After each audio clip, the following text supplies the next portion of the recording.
You're stepping into one of the most dangerous and intense stories ever brought to light. A seemingly hopeless appeal is leaving the U.S. Department of Justice in an unusually prolonged silence. A woman is sitting behind bars in a federal prison in Brooklyn, but she could shake up the entire political system in Washington. And it's not because she's a victim. She's a convicted criminal, but now she has something no one else does.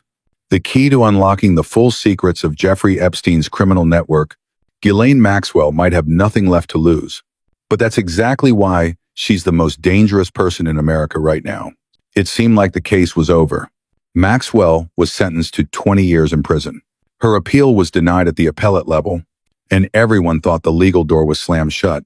But then suddenly, she files an emergency petition with the Supreme Court. The big deal isn't the content of the appeal. It's the response from the DOJ. In a system where most petitions like this get rejected right away, the DOJ has asked for extensions to respond not once, but twice. And today is the deadline. The question isn't whether Maxwell gets accepted or not. The question is, why is a woman who's already been convicted and has almost no hope left making the federal government so rattled? Nobody asks for more time to handle a routine appeal. You only ask for more time when the other side has something dangerous. Something that could change the game, or something that might bring down the whole facade of calm the system's trying to maintain. And Maxwell isn't just a criminal. She's the only one still alive who was deep inside Epstein's operation, the one who can confirm every name, every meeting, every deal on the client list America's been waiting for over a decade. Her silence isn't random. And if today, the DOJ keeps stalling, it's not because the law is being protected. It's because there's something behind it that needs to be covered up at all costs. Outside, there's a light rain, but in the courtroom, nobody moves. Nobody breathes loudly. Everyone's eyes are on the woman sitting on the left. Ghislaine Maxwell, federal prisoner, once the shadow right next to Jeffrey Epstein, now appearing not to beg for mercy, but to put the system on trial. Judge Catherine Hale takes a seat. The gavel bangs. One heavy thud.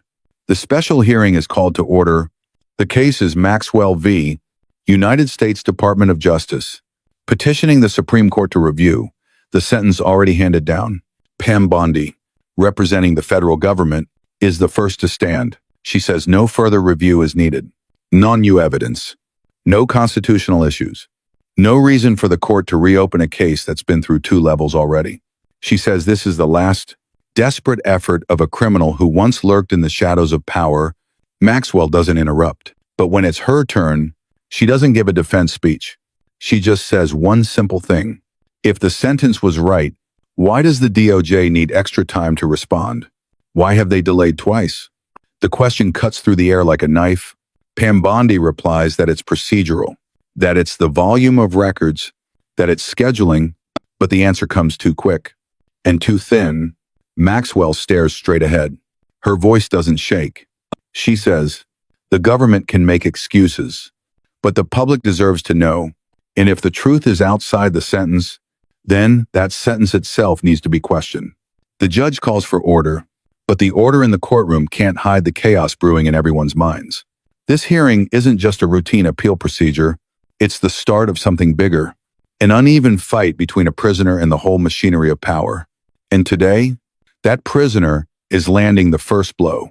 The atmosphere in the courtroom starts to shift, not because someone just yelled, but because everyone realizes this case has gone way beyond a simple appeal petition.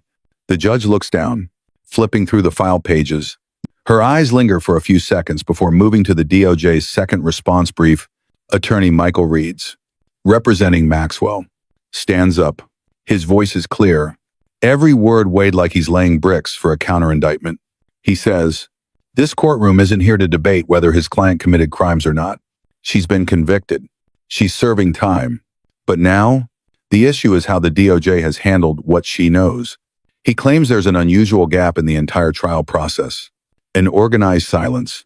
A systematic avoidance, not about Maxwell's actions, but about the name she holds. Pam Bondi immediately counters. She calls it legal manipulation, a media stunt, a desperate attempt to repaint a criminal's picture with the brush of a truth teller. Maxwell lifts her head. This time, she doesn't wait for permission. She speaks up. She asks, if there's no list, why did Miss Bondi once publicly claim that Epstein's client list was sitting right on her desk? Why has all of America been waiting? And why, after that, did the same Miss Bondi say, there's nothing to release? That question leaves the room in silence. No, rebuttal. No interruption. Just Bondi's eyes. Now, not on Maxwell anymore, but straight at the judge. Judge Hale asks, her voice stern, Miss Bondi, the court needs a specific explanation. Contradictory statements like that, in a case of public justice, can't be ignored. Pam Bondi stands slowly. She says, at the time, the information was still being verified. She doesn't deny saying those words, but insists that what she said publicly doesn't equal evidence in court. Maxwell smiles, not a victory smile, but the smile of someone who knows the wall in front of her has cracked. She says, words don't have to be evidence, but flip-flopping is a sign of fear. Fear that if an old statement gets dragged into the light, what she's about to say will force the whole